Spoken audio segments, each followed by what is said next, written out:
வணக்கம். இன்னைக்கு நாம பார்க்க போற விஷயம் நம்ம எல்லாருக்கும் ரொம்ப ரொம்ப முக்கியமான ஒண்ணு.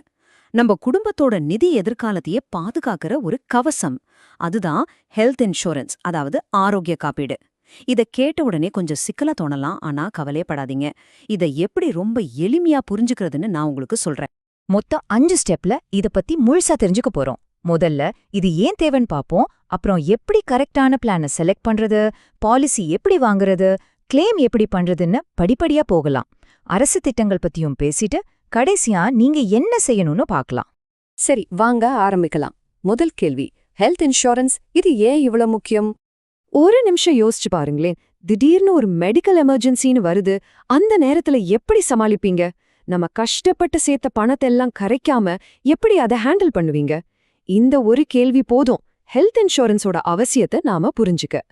ஹெல்த் இன்சூரன்ஸ்னா என்னன்னு ரொம்ப சிம்பிளா சொல்லணும்னா அது ஒரு ஃபினான்ஷியல் சேஃப்டி நெட், அதாவது ஒரு பாதுகாப்பு வலை. நீங்க மாசமோ இல்ல வருஷத்துக்கு ஒரு முறையோ ஒரு சின்ன தொகையை, அதாவது பிரீமியத்தை இன்சூரன்ஸ் கம்பெனிக்கு கட்டுறீங்க. அதுக்கு பதிலா அவங்க உங்களுக்கு வர பெரிய மருத்துவ செலவுகளை பாத்துக்கலாங்க. அவ்வளவுதான். சரி, இது எதுக்கு நமக்கு தேவை? முதல்ல, இன்னைக்கு மருத்துவ செலவுகள் ராக்கெட் வேகத்துல ஏறிட்டு இருக்கு. அதை சமாளிக்க இது கண்டிப்பா வேணும். ரெண்டாவது, நம்மளோட வாழ்நாள் சேமிப்பை இது பாதுகாக்கும்.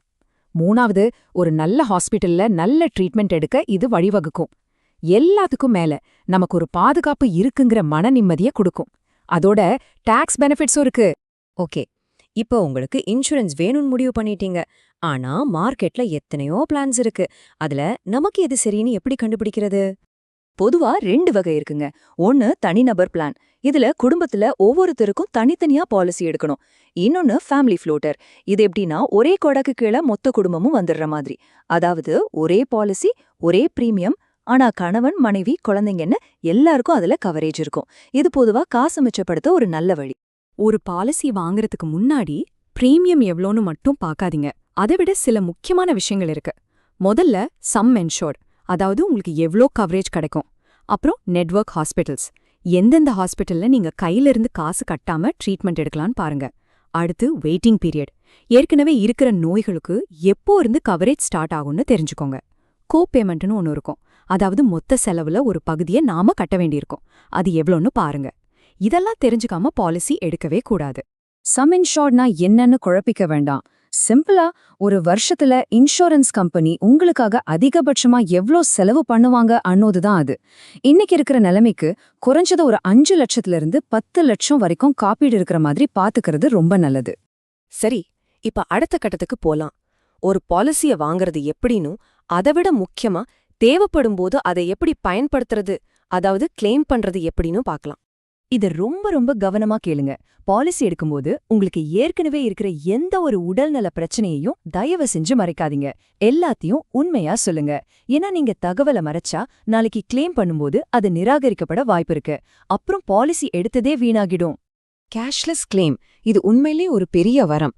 எப்படின்னா, நீங்க இன்சூரன்ஸ் கம்பெனியோட நெட்வொர்க்ல இருக்கிற ஒரு ஹாஸ்பிட்டல் அட்மிட் ஆனா போதும், உங்க கையில இருந்து பைசா செலவு பண்ண வேண்டிய அவசியமே இல்ல. நீங்க பாட்டுக்கு உங்க இன்சூரன்ஸ் கார்டை காட்டினா போதும், ஹாஸ்பிட்டலும் இன்சூரன்ஸ் கம்பெனியும் நேரடியா பேசி பில்ல செட்டில் பண்ணிப்பாங்க. இது எவ்வளவு பெரிய வசதி பாருங்க. ரீஇம்பர்ஸ்மெண்ட்ங்கிறது இதுக்கு நேர்மாறானது. ஒருவேளை நீங்க நெட்வொர்க்ல இல்லாத ஹாஸ்பிட்டல்ல ட்ரீட்மெண்ட் எடுத்தீங்கன்னா, முதல்ல நீங்க உங்க கை காசை போட்டு எல்லா பில்லையும் கட்டணும். அப்புறம் அந்த ஒரிஜினல் பில்ஸ், ரிப்போர்ட்ஸ் எல்லாத்தையும் சேகரிச்சு இன்சூரன்ஸ் கம்பெனிக்கு அனுப்பணும். அவங்க அதையெல்லாம் சரி பார்த்துட்டு அப்புறமா பணத்தை உங்க அக்கவுண்ட்டுக்கு திருப்பி அனுப்புவாங்க. சரி, தனியார் இன்சூரன்ஸ் பத்தி பார்த்துட்டோம். இப்ப நம்ம அரசாங்கம் கொடுக்கிற பாதுகாப்பு திட்டங்களை பத்தியும் தெரிஞ்சுக்கிறது ரொம்ப அவசியம். நம்ம அரசாங்கமும் குறிப்பா வருமானம் குறைவா இருக்கிற குடும்பங்களுக்காக நிறைய ஹெல்த் இன்சூரன்ஸ் திட்டங்களே வச்சிருக்காங்க. இது மூலமா எல்லாருக்கும் தரமான மருத்துவம் கிடைக்கணுங்கிறது தான் நோக்கம். இதுக்கு ஒரு நல்ல உதாரணம் சொல்லணும்னா, தமிழ்நாட்டுல இருக்கிற முதலமைச்சரின் விரிவான மருத்துவ காப்பீட்டு திட்டம். இது மூலமா லட்சக்கணக்கான குடும்பங்கள் பெரிய பெரிய ஆபரேஷன்ஸ்க்கு கூட இலவசமா சிகிச்சை எடுத்துக்க முடியுது. ஓகே, இப்போ நம்ம நிறைய விஷயங்களை பத்தி பேசிட்டோம். இதையெல்லாம் வச்சு நீங்க அடுத்ததா என்ன செய்யணும்னு பார்க்கலாம் வாங்க. இன்சூரன்ஸ்ல இன்னொரு சூப்பரான விஷயம் இருக்கு, அதுதான் டாக்ஸ் பெனிஃபிட். வருமான வரி சட்டம் பிரிவு 80D படி நீங்க கட்டுற ஹெல்த் இன்சூரன்ஸ் பிரீமியத்துக்கு வரி விலக்கு கிடைக்கும். சோ ஆரோக்கியத்தை பாதுகாக்கிறதோட பணத்தையும் மிச்சப்படுத்தலாம். சரி, மொத்தமா இந்த உரையாடல்ல இருந்து நீங்க ஞாபகம் வச்சுக்க வேண்டிய 4 விஷயம்தான். 1, ஹெல்த் இன்சூரன்ஸ்ங்கிறது ஆடம்பரம் இல்ல, அத்தியாவசியம். 2, பிரீமியம் மட்டும் பார்க்காம உங்க குடும்பத்தோட தேவை என்னன்னு பார்த்து பிளானை தேர்ந்தெடுங்க. 3, கேஷ்லெஸ் ரீஇம்பர்ஸ்மெண்ட். இது 2க்கும் உள்ள வித்தியாசத்தை புரிஞ்சுக்கோங்க. 4வது, ரொம்ப முக்கியமானது, எப்பவும் உங்க மெடிக்கல் ஹிஸ்டரிய பத்தி உண்மையா இருங்க. கடைசியா ஒண்ணு மட்டும் மனசுல வச்சுக்கோங்க. இன்னைக்கு நீங்க ஒரு சின்ன தொகைய முதலீடு பண்றது நாளைக்கு வரப்போற ஒரு பெரிய நிதி சுமையிலிருந்து உங்களையும் உங்க குடும்பத்தையும் காப்பாத்தும். இத ஒரு செலவா பார்க்காதீங்க, இது உங்க குடும்பத்துக்கான ஒரு முக்கியமான முதலீடு. இப்ப கேள்வி உங்ககிட்ட தான். இவ்வளவு தெரிஞ்சுக்கிட்டதுக்கு அப்புறம் உங்க குடும்பத்தோட எதிர்காலத்தை பாதுகாக்க நீங்க தயாரா? யோசிக்காதீங்க. சரியான முடிவு எடுக்கிறது உங்க கையில தான் இருக்கு.